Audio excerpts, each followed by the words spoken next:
Көктемнің соңғы жаңбырлы терезені салдырата соғып тұрды. Гүлжанның жаны дәл сол терезе сияқты сынып кетердей нәзік еді. Ол ас үйде үнсіз шай құйып отыр. Бұрын бұл үйден күлкі кетпейтін, енді міне тек ауыр тыныс қана естіледі. Азамат бір кездері мықты, қолынан іс келетін, ауылдың сыйлы жігіті еді. Құрылыс фирмасында басы инженер, үй салатын, темір көтеретін, өмірдің өзін арқалап жүретін еді. Ал қазір арбада. Бір сәттік апат. Бір түні жолда бұрылыстан шыға бергенде көлік аударылып, бел омыртқасы үзіліп, қайта жүрмейтін болған. Апаттан кейін бәрі өзгерді. Гүлжан бір сәтте жанынан кетпеді. Киімін ауыстырды, дәрісін берді. Тамағын ішкізді, қасында ұйықтады. Алғашқы айларда Азамат үндемеді, ұялы телефонын да қолына алмады. Тек кейде көзімен терезеге қарап, мен енді кіммін деген сұрақты іштей қойып отыратын. Бір күні ол сыбырлап айтты: "Мені неге тастамадың? Сен менің күйеуімсің ғой", деді Гүлжан күлімсіреп. "Күйеу емес енді еркекті емеспін", деді. Сол сәтте Гүлжанның жүрегі шым ете қалды. Ол білетін Азамат намысшыл, күшті, бәрін өз қолымен жасайтын адам еді. Ал енді ол өз-өзін қор санады. Гүлжан түн сайын төсегіне жатып, ерінің ауыр тынысын тыңдайтын. Азамат кейде түсінде айқайлап оянып кететін. "Жүрегім ауырды", дейтін ол, бірақ денем сезбейді. Әйел оның қолын ұстап жылап отыратын, бірақ ешқашан оның алдында әлсіздік көрсетпейтін. Бір күні көршісі Сәния кіріп келіп: "Гүлжан-ау, еркек адам ауырса да әйел тірі болу керек, сен өзіңді ұмыттың ғой, шашың ағарып кетіпті", деді. Сол сөз Гүлжанның жүрегіне қадалды. Ол расында әйел екенін, сезім бар екенін, әдемі болуға, еркек назына бөленуге қақысы бар екенін ұмытып бара жатқандай еді. Бірақ ол үшін қазір бәрінен биік парыз. Ерінің көзіне қарап тұрып, "Тастап кетсең, Алланың алдында жауап берем", деп өз-өзін жұбататын. Кейде күйеуі оған: "Бір күні сен менен шаршайсың", дейтін. "Жоқ, мен сенімен бірге боламын", дейтін әйел. Бірақ жүрегінің түбінде ол сөздерге сену қиындап бара жатты. Ер адам мінезін жоғалтқанда әйелде іштей өледі екен. Екінші бөлім. Түнгі тыныштық пен әйелдің шөлі. Түн. Сыртта жаңбыр тамшылары төбеге тықылдап тиіп тұр. Гүлжан терезе алдында үнсіз отыр. Үй іші күңгірт. Арбадағы Азамат ұйықтап жатыр. Оның тынысы баяу, кейде ауыр демалады. Сол сәттерде әйелдің жүрегі де қоса ауырлайтын. Күйеуі апаттан кейін бұрынғы Азамат емес еді. Ол өзгерді. Күле алмайтын, сөйлесе алмайтын, тек өз-өзіне тұйық адамға айналды. Ал Гүлжан тірі өлікке айналған әйел. Оның бар өмірі күтім, дәрі, тамақ, тазалық. Күн сайын бір қалыпты өмір, бірақ жүрегі бос. Бір түндері ол терезеге қарап отырып өзіне сұрақ қойды: "Мен әйел емеспін бе? Неге менде құшақ жылулығын сағындым?" Сол ойдан ұялды. Қолындағы сақинасына қарап көзінен жас ыршып шықты. Таңертең Азамат әдеттегідей: "Шай", деді. Гүлжан үнсіз шайнекке су құйды. Бірақ оның жанарында жылылық жоқ еді. Сырттай бәрі тыныш, бірақ үйдің ішінде бір салқындық, бір мұң сезілетін. Күндер осылай өтіп жатты. Бір күні пештің түтіні кері тартып, үйдің іші көк түтінге толды. Гүлжан сыртқа отын шығаруға шыққан кезде көрші үйден Бекзат келді. Жас жігіт. Көзінде мейірім бар, қолы шапшаң. "Апай, көмектесейін бе?" "Қажет емес, өзім істеймін", деді әйел салқын үнмен. "Жоқ", иісі шығып тұр, түтін ұясы бітелген. "Рұқсат етіңіз, жөндеп берем." Бекзат үйге кіріп түтін жүретін жолды тазалап берді. Ол кетерде күлімдеп: "Мынау апай, сіздің қолыңыздың дәмі бар екен. Шайыңыздың иісі үйге тарап тұр", деді. Гүлжан сәл жымиып: "Рахмет, балам", деді де көзін тайдырып әкетті. Бірақ сол сәттен бастап оның бойында әлде бір жылы сезім қозғалғанын өзі де сезбей қалды. Сол түні Гүлжан төсегінде ұйықтай алмай жатты. Күйеуі жанында ұйықтап жатыр. Бірақ оның денесінен жылу емес, суық сезілетін. Көзін жұмса, Бекзаттың жылы жүзі елестейді. Жанындағы арбадағы еріне қарап іштей сыбырлады: "Кешір мені, мен де тірі жанмын." Ол әйел еді. Әйел болған соң жүрегінде жылулық іздейтін, назға зәру бір нәзіктік бар еді. Ал оның сол нәзіктігін ешкім байқамайтын 3-ші бөлім. Күз келді. Жапырақтар сарғайып, ауладағы пештің түтіні көкке көтерілді. Гүлжан таңнан кешке дейін арбаның жанында, бәрі ас, жуылмаған ыдыс, отын бәрі оның мойнында. Күйеуі Азамат үндемейді.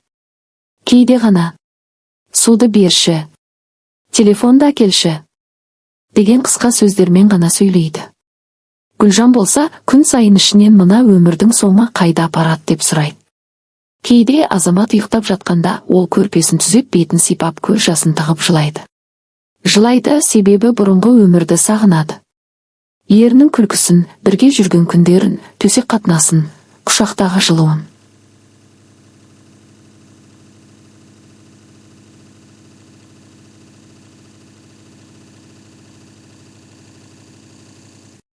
Бірақ ол жылу енді жоқ.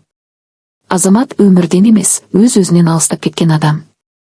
Сол күндердің бірінде Гүлжанның пеші сөніп қалды. Күн суық, үй іші тоңып тұр. Ол от жағайын десе, қолы қалтырайды, шаршаған, әлсіреген. Сол сәтте есік қағылды. Таныс дауыс. Апай, отын керек пе еді? Бекзат екен. Қолында балта, үсті шаң топырақ, бірақ жүзі жылы. Өзіңнің ерің жоқ па? Деп күлді жеңіл. Гүлжан қысылып қалды, бірақ ренжи алмады. Бар, арбада отыр деді ол сыбырлап. Бекзат сәл үнсіз қалды. Кешіріңіз, білмеппін деді сабырмен. Сосын қолындағы балтасын алып, ауланың шетіндегі отындарға кірісті. Шап-шап.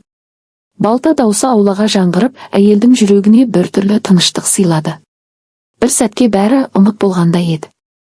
Мүгедек күйеу, ауыр өмір, түнгі жалғыздық, бәрі артта қалғандай. Тек балтаның сазы мен Бекзаттың жылы жүзі ғана көз алдында. Бекзат әр апта сайын келіп тұрды. Пешті жөндейді, отын жарады, кейде дүкенге барып келіп көмектеседі. Азамат оған алғашында салқын қарайтын. Бірақ кейін көмектесіп жүр ғой, ренжіме деп тіпті ризашылығын білдіретін. Солай уақыт өте Гүлжан мен Бекзат арасында үнсіз жақындық пайда болды. Екеуі де ештеңе айтпайтын, бірақ бір-бірінің көзінен бәрін түсінетін. Кейде Гүлжан шай дайындап, шаршадың ғой, ішіп ал дейтін. Ал жігіт оның көзіне ұзақ қарап, сіздің қолыңыздың шеберлігі ерекше екен дейтін жай ғана. Бірақ сол сөздің өзінен әйелдің денесі дір ете түсетін. Сол кештердің бірінде Бекзат кетерде тоқтап, апай, сіздің көзіңізде мұң бар. Көп жылайсыз ба? Деді. Гүлжан не дерін білмей қалды. Жыламаймын деді де артына бұрылды. Бірақ көзінен жас ыршып кетті. Сол түні Азамат ұйықтап қалғанда ол іштей сыбырлады. Неге жүрегім тыныш емес? Неге сол баланың көзіне мейірім іздеймін? Бұл түннен кейін бәрі өзгере бастады. 4-ші бөлім. Күнәлі түн. Сол түні үй іші тым-тыныш еді. Пештің ыстығы бәсеңдеп сағат тілі түн ортасын көрсеткен. Азамат арбасында ұйықтап жатыр, терең, ауыр ұйқы. Ал Гүлжанның көзі ілінер емес. Ол төсекте дөңбекшіп төбеге қарап жатты. Көз алдына Бекзаттың жүзі елестей береді. Қатты қолдары, жылы дауысы, көзіндегі бір түрлі алаң мен жылылық. Кеудесі лүпілдеп, тынысы жиілей түсті. Бір сәт жоқ, менің жолым емес бұл, деп орнынан тұрды. Терезе алдына барып сыртқа қарады. Ай жарығында аула аппақ күмістей жарқырайды. Сол сәт есік сәл сықырлады. Гүлжан селк етіп қарады. Бекзат тұр екен. Қолында май шам, үстінде ескі күртеше. Кешіріңіз, пеш түтіндеп жатыр деп ойлап едім деді сыбырлап. Әйелдің дауысы шықпады. Жүрегі дүрсілдеп, қолдары дірілдеп кетті. Түн жарымда неғып жүрсің? Сізді уайымдадым. Ол осыны айтты да үнсіз қалды. Көздері түйісіп қалды, бәрі содан басталды. Сол бір көзқараста көп жылдық жалғыздық, қорқыныш, ашылмаған сағыныш бар еді.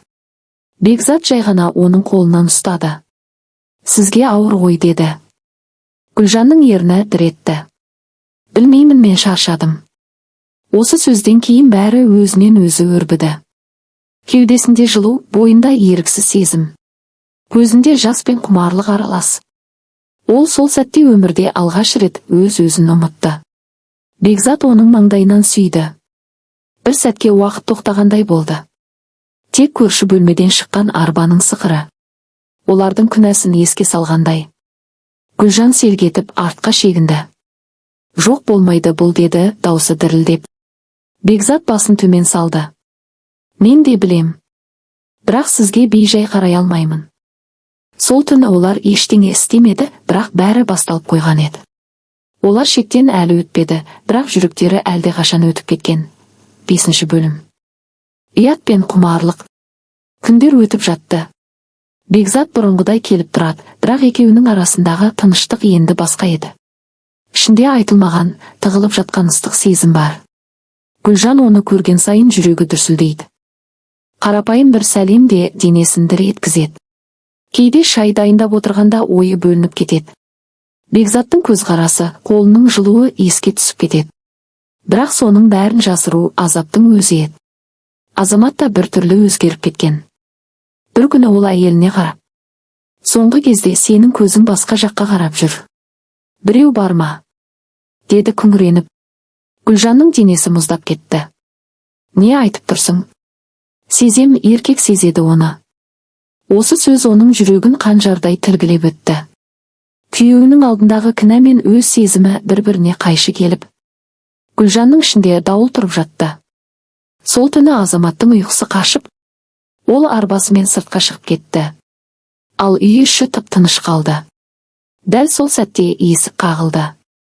Гүлжан апай, пеш түтіндеп тұр, деді ғой, кеше қарай кетейін бе? Кір. Бекзат кірді. Түн тыныш, пештің қызуы мен олардың арасындағы үнсіздік қана бар. Гүлжан бір сәт оны тоқтатқысы келді. Бірақ Бекзаттың көзіне қараған сәт бәрін ұмытты. Ол өз-өзінен еріп әлсіздікке беріліп кетті. Сол түн екеуі шексіз рахатқа бөленіп тағдырын өзгертті. Жылдар бойы еркек иісін сағынған Гүлжанның денесі шымырлап балқып кетті. Түн соңында екеуі үнсіз отырды. Гүлжанның көзінен жас ағып: бәрі бітті, енді қайтпайтын күнәға баттық, деді. Бекзат тек басын иіп отырды. Сол сәтте сыртқы есік сықыр етті. Арба дөңгелегі қозғалған сияқты. Гүлжанның жүрегі тоқтап қалғандай болды. 6 бөлім. Ашылған сыр. Таң бозарып атып келе жатты. Гүлжанның көзі ілінген жоқ. Кеудесін өкініш пен қорқыныш кернеп, жүрегі қысып, тынысы тарылып тұр. Азамат түнде үйге кірмеген. Гүлжан бірнеше рет далаға шығып қарады. Жоқ, тек аулада арбаның ізі ғана жатыр. Мөлдір шықпен араласқан жолақ секілді. Сол сәтте есік ашылып Азамат кірді. Жүзі сұр, көзі шүңірейіп кеткен. Қолында бір шөлмек су. Түн салқын екен, деді жай ғана. Гүлжанның денесі мұздап кетті. Қайда болдың? Сенің даусыңды естідім, күліп тұрдың. Қалжыңдап. Еркек дауысы естілді. Ал мен далада отырдым. Жылу іздеп емес, өмірімнің неге осылай болғанын ойлап. Оның көзінен жас емес, от шықты. Мен сен үшін тірі өлгенмін, Гүлжан. Ал сен, деді де сөзін жұтып қойды. Гүлжан тізерлеп: кешір мені, мен өзімді ұстай алмадым, деді. Ұстай алмадың ба? Әлде ұмытқың келді ме? Ол арбасымен артқа шегініп терең тыныс алды. Сосын баяу ғана: менімен өмір сүргеніңе ризамын. Бірақ енді бұл үйде сенің күлкің мен үшін азап, деді. Сол күні ол ешкіммен сөйлеспеді. Кешкі тамағын ішпей қойды. Түнге қарай Гүлжан оның қасында отырды. Ішші, Азамат, өтінем. Жоқ, бұл менің соңғы тыныштығым болсын. Ол көзін жұмды. Сен мені өлтірген жоқсың, Гүлжан. Мені өмір өлтірді. Таң атқанда Азамат оянған жоқ. Дәрі толы қобдиша үстелдің үстінде босап тұрған. Гүлжан айқай салып даусын естіртпей жылады. Бекзат та жетіп келді. Бірақ енді бәрі кеш еді. Гүлжанның көз алдында өмірі опырылып түскендей болды. 7 бөлім. Кешірім мен қарғыс. Азаматтың қазасынан кейін үй іші бір сәтке үнсіз қалғандай болды. Тіпті қабырғалардың өзі түнеріп, ескі естеліктердің салмағымен шөгіп тұрғандай. Гүлжан күн сайын оның суретіне қарап: кешір мені. деп сыбырлайтын. Бекзат болса үнемі жанында болды. Жерлеу, шаруалар, балалар бәріне көмектесті. Ал Гүлжан енді жалғыз қалудан қорқатын. Бір жыл өтті.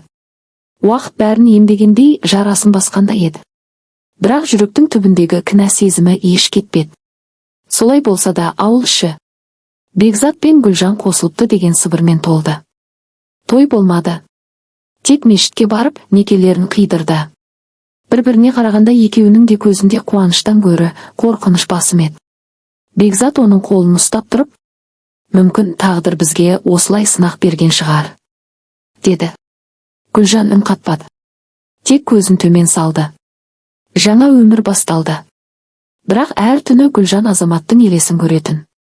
Кейде ай сәулесі түскен терезенің алдында оның арбасын елестететін. Бірде тіпті айқайлап оянды. Кешір мені, деп. Бекзат құшақтап алды. Өтті ғой бәрі, Гүлжан, сен меніменсің, өткенді ұмыл. Бірақ Гүлжанның көзіне жас іркіліп еріндері сыбырлады. Күнә ешқашан ұмытылмайды. Ауылда бір қызық әңгіме тарады. Азаматтың зиратының жанындағы талға бір ақ көбелек күн сайын келіп қонатын көрінеді. Анасы айтатын, бұл Азаматтың рухы шығар. Гүлжанға кешірім сұрап келетін болар деп. Бір күні Гүлжан сол зиратқа барып, жерге отырып ұзақ жылады. Мен саған адал бола алмадым. Бірақ мен де адаммын. Кешір мені, Азамат. Сол сәтте жеңіл жел соғып, көбелек келіп иығына қонды. Гүлжанның жүрегі шым етіп көз жасын сүртті. Рахмет, деді күбірлеп. Үйге қайтып келе жатып, ол терең тыныс алды. Күн батуға таяп қалған. Күннің соңғы сәулесі аспанды қып-қызыл қылып бояған. Сол қызыл түс оған Азаматтың өмірін еске салды. Ыстық, ауыр, бірақ ұмытылмас. Гүлжан енді бақытты болуға тырысты. Бірақ әр таң сайын оның жүрегінде бір ғана ой оянатын. Бақыт кейде күнәмен келеді. Құрметті оқырман, өмірден алынған шынайы сабақ болар оқиғаларды тыңдағыңыз келсе, менің арнама тіркеліп, лайк, комментарий жазып қолдап кетіңіздер. Келесі кездескенше.